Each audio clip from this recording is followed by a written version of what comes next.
Search करें अवामी news. मुल्क भर की ताज़ा तरीन खबरों से बाखबर रहने के लिए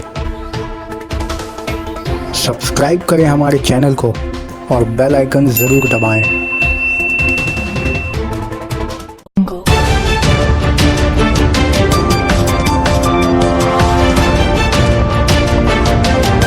नरिंदरपुर डकैती मामले में 3 बांग्लादेशी गिरफ्तार।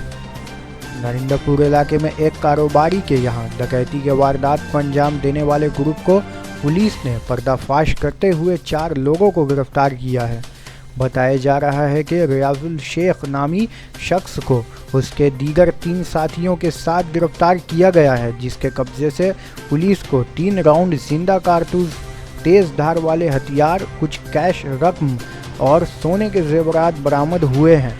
ताहम पकड़े गए लोगों के बारे में बताया जा रहा है कि रियाजुल शेख, जो पहले ही डकैती के एक केस में 7 साल की सज़ा काट चुका है, उसने जेल से बाहर आने के बाद एक ग्रुप बनाई थी जिसमें बांग्लादेश से आए चंद समाज दुश्मन अनासिर भी शामिल हैं और उन्हीं लोगों की मदद से पूरे इलाके में अपना दबदबा कायम करने और लूटपाट मचाने का प्रोग्राम था।